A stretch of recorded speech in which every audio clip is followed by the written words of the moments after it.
Geometry High School, surface area and the volumes.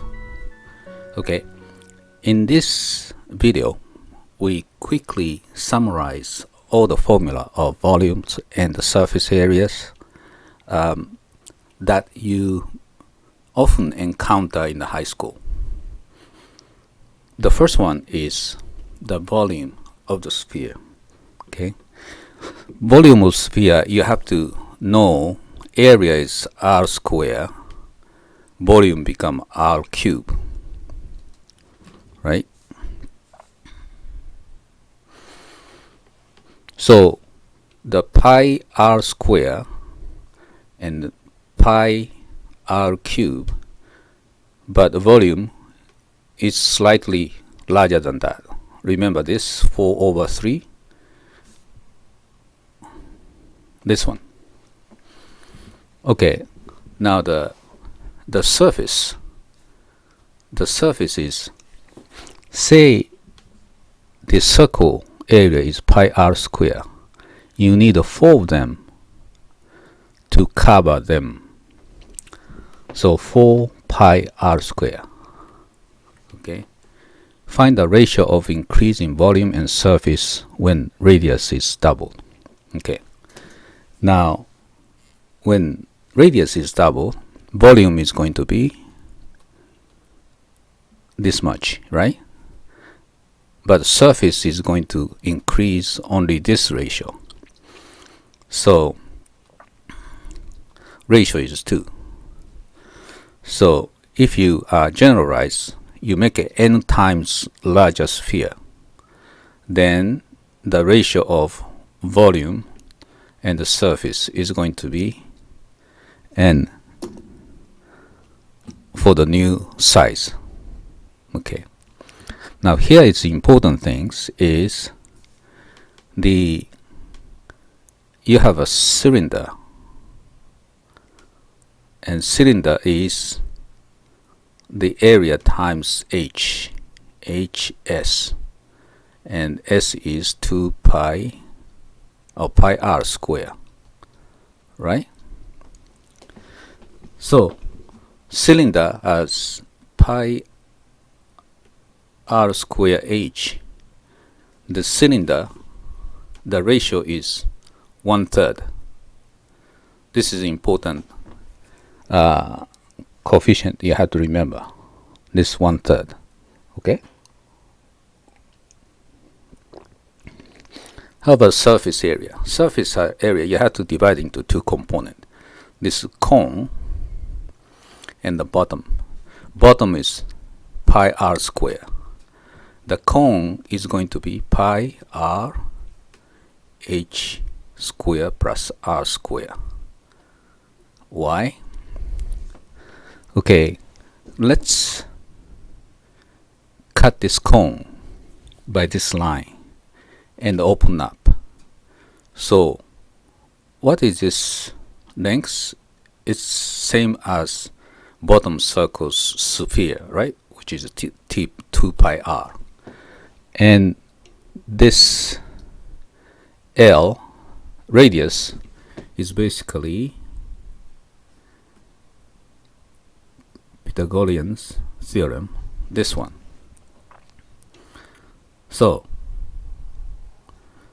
the pi l square times 2 pi r over 2 pi l is going to be pi r l. Okay, so that's this term. Now volume of ellipse, so you need to have the same coefficient here, because in case r1 equals r2 equals r3 becomes sphere, right? They need to have a 4/3, and this is just one-sided skewed sphere or ellipse. Now, same question. Find the ratio of the volume and of the cylinder and the ellipse when the ellipse fit right into the cylinder, like this. The ratio will be H to this. The answer is 2/3. Okay, so when you fit cylinder, the cone, it's a 1/3. But if you fit the ellipse, it's a 2/3. Interesting? Okay. Heron's formula. Okay, you need to remember and practice this Heron's formula. It's often is a subject of SAT 2. So you define S by the triangle ABC. You add them all and divide by 2. That's S. And using S, you can calculate the area. And there are many ways to prove it. Okay, but look at the example. This one, 3, 4, 5. This is right triangle, right? So you know area is going to be 1/2, 3 times 4. It's a 6. Use a Heron's formula, you get the same 6. Okay. Calculate the area surrounded by curve BEC. This is a little challenge.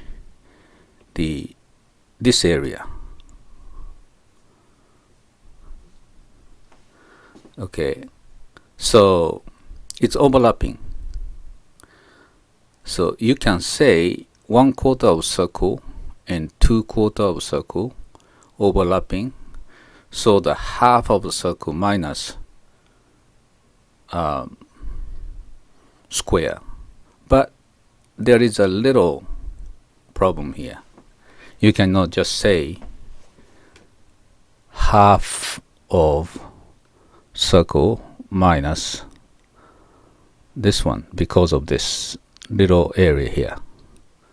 Okay, so you have to break it down by drawing line like that and like that. So we have to make a triangle here like that, and triangle area using you can use Heron's formula or whatever the method you calculate this triangle area, right? And you have this area 1/4 of circle. So 1/4 of circle minus triangle. Okay, will be this area and this one. So you adjust, eliminate this one in the beginning, so you get this part and double it this part, and you add back triangle, then you get this area. Okay, got it? Okay, so that's all for this video. I hope you remember those important coefficient 4/3 and 4 and 1/3. This formula you don't have to memorize it, but the ellipse and the ellipse fits into the cylinder is going to be 2/3. Okay, those are the key coefficient you have to memorize in high school. Okay, I hope you enjoyed this video. and I'll see you next video.